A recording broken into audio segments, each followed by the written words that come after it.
Independence Day is an annual celebration of freedom, national pride, and the spirit of unity in America. Every year, Americans come together to mark the moment when the colonies broke free from British rule. Yet, while the ideals of life, liberty, and the pursuit of happiness were eloquently stated by Thomas Jefferson, they were not fully realized by all. The institution of slavery, still thriving, cast a dark shadow over the notion of freedom.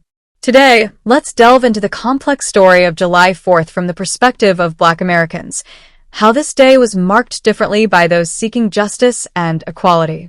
Imagine the scene on July 4th in the 19th century. Feasts, parades, and rivers of alcohol flowed as white Americans across the country celebrated with fervor.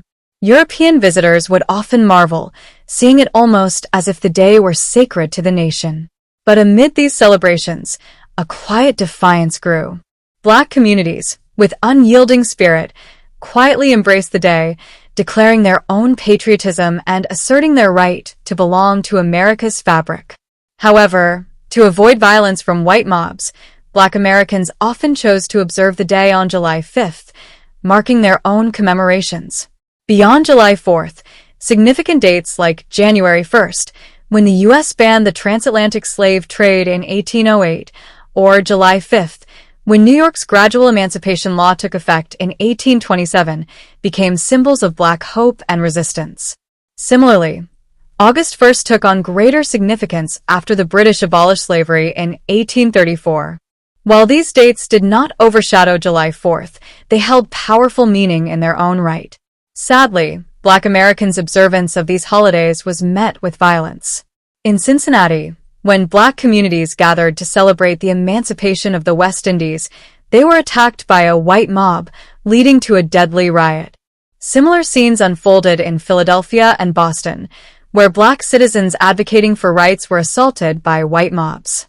Throughout the 1800s, Black Americans did not see July 4th as a symbol of national pride, but as an argument for their own liberation and full citizenship.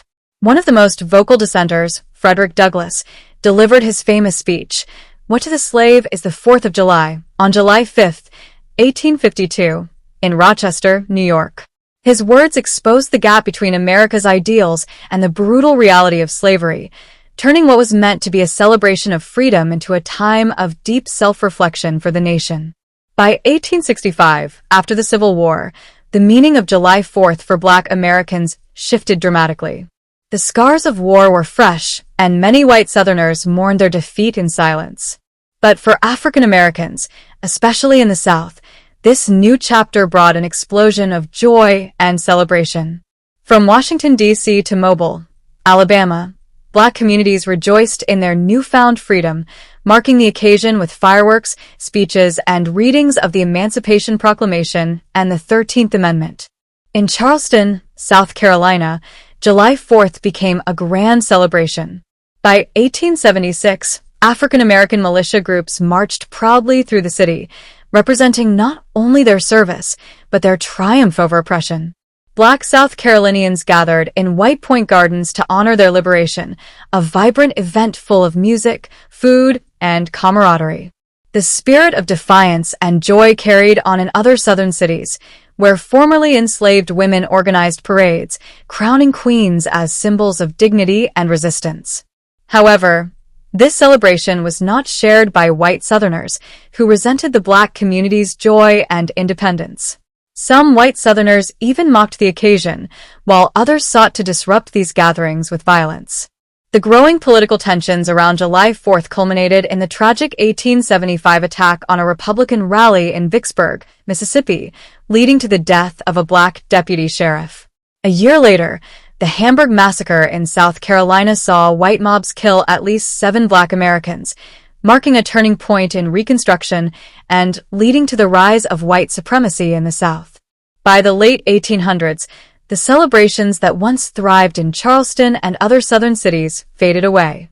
The once vibrant parades and dances became silenced in public spaces, and by the early 20th century, any trace of Black celebration on July 4th had been erased.